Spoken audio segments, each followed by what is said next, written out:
வாங்கி உடலால் மீனிலே ஓடக்கூடிய நேரத்தில் என்னதான் போட்டாலும் அந்த பிரசவ வேதனை வலி வருது, குழந்தை பிறக்கல. ஆமா, வேதனையாட்டே இருக்குது. சில பேருக்கு வலி வந்த உடனே என்ன வேணா படிச்சா உடனே குழந்தை பிறக்கும். ஆனா அந்த அம்மாவுக்கு ரொம்ப கஷ்டப்படுத்தி கொண்டே இருக்குது. உடனடியாகவே மருத்துவ சொல்றா, அப்பா ஏன் இருளப்பா, என்ன ஐயா உன் மனைவி இதுவரைக்கும் இப்படி ஒரு பொண்ணை பார்த்தது இல்ல, பிரசவம் பார்த்தது இல்ல. பாத்துக்க ஏன் தெரியுமா, என்ன நானும் பிரசவம் பார்த்தா உடனே பிரசவம் இருக்கும். சரி, ஆனா மனைவிக்கு வயிற்று வலி வருது, ஆனா குழந்தை பேர் நடக்க மாட்டேங்குது. ஐயோ, ஏது காரணம் என்ன காரணம் பார்க்கணும். ஜோசியரை கூட்டிட்டு வா. அதாவது ஜோதிடரை கூட்டிட்டு வந்து பார்க்கலாம். யாரும் சொல்லிருக்க மாட்டான். அப்படியா? ஜோதிடரை கூட்டிட்டு வா. ஆகட்டும் என்று உரைத்தபோது உடனடியாகவே சென்று ஒரு ஜோதிடரை கூட்டி வந்தார்களாம். ஜோதிடர் வந்துவிட்ட நேரத்தில் பாலாலை பரல் கழுவி பஞ்சாங்கத்தை பார்த்து உரைக்கிறார். அப்படி விநாயகரை தொழுது புரட்சமாக வைத்து பார்க்கக்கூடிய நேரத்தில் சுற்றி வைத்த புரட்சமாக துடித்தான் ஜோதிடனோ.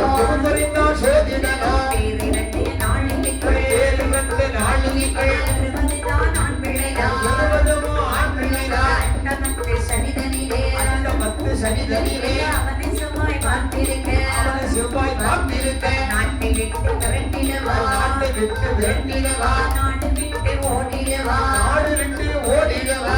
திட்டமதாய் சொல்லுகிறேன், சொல்மொழியும் தப்பாது. 22 வயதிலே இனத்தோரை வகையாகி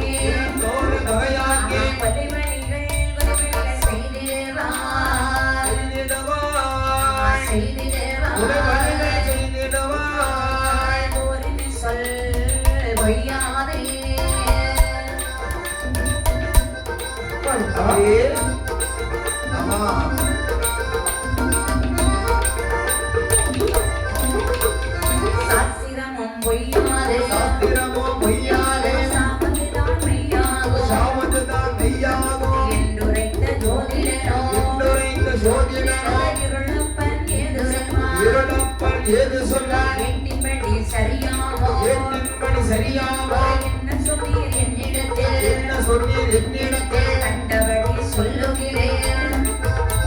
வெள்ளமில்லை ஜோதிடத்தில் வீட்டுகத்தில் மெய்யாகும் வேதியனே ஜோதிடம்தான் என்றுரைத்த மொழி கேட்டு எது சொல்வான் ஜோதிடனோ. ஆதியில் உன் காரணவ அடிதொழுது இருந்ததையோ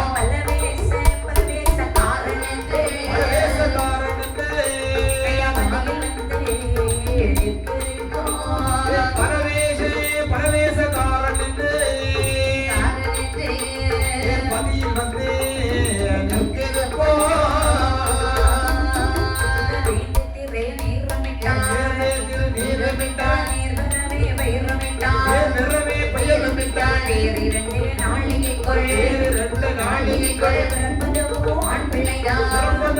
ஆண் பிள்ளைதான் உரைத்தவுடன் குரு தட்சணை உடன் வாங்கி அவர் போனார். வேதியனார் போன போது சாரப்பட்டு இருளப்பெறோ அழகு திரை நீரெடுத்து அவன் உறுதி ஆய் நினைத்து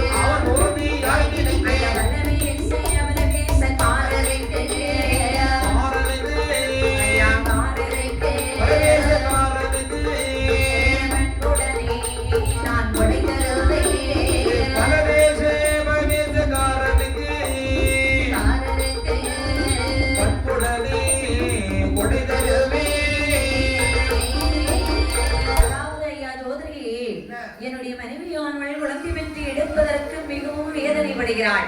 என்ன காரணம் என்பதை பார்த்து சொல்லுங்கள். ஐயா, பேர் 2 நாளிகைக்குள்ளே பிறப்பது ஆண் பிள்ளைதான். சரி, அர்த்தமத்து சனியிலே அவனை செவ்வாய் பார்த்திருக்க சரி துஷ்ட தலத்திலே குழந்தை பிறக்கும் ஜாதகம் இது. குழந்தை பிறந்து வளர்ந்து வரும் நாளையில் 22 வயதிலே இனத்தோரை பகையாக்கி சரி நட்டையிட சுட்டிடுவான், நாடு விட்டு பறந்திடுவான், சரி கொலை பழிகள் செய்திடுவான். ஐயா என்ன அதாவது ஏட்டு எழுதலாம் சரியா நடக்குமா? அது நடக்கும் போதெல்லாம் பார்க்கலாம். சரி, இப்ப குழந்தை பெற்று அது மட்டும் இல்லை, வேற ஆதியில ஆமா குலதெய்வம் பரவேசக்காரனுக்கு பதியில் வந்து நிற்கின்றது. சரி, அந்த பரவேசக்காரனுக்கு நேர்ந்து திரு நீரிட்டால் சரி நிர்ணயமாய் குழந்தை பிறக்கும். அப்பா அது ஆண் குழந்தை தான் பிறக்கும். அப்படியா? ஆமா. ஆகட்டும் என்று உரைத்து விட்டு ஜோதிக்கு வேண்டிய வெகுமதிகளை கொடுத்து அனுப்பினார். பரவேசக்காரனுக்கு நேர்ச்சை போடுகிறாள். ஆமா, அதாவது பரவேசக்காரனுக்கு கொடை தருவேன், பெயரிடுவேன். பரவேசக்காரனுக்கு வந்து நான் கொடை தருவேன், சரி பிறக்கும் பிள்ளைக்கு உன்னுடைய பெயரை வைப்பேன் என்று நேர்ந்து திரும்பிட்டு போது நீராந்திட்ட நேரத்தில் நீரமிட்ட நீரமதில்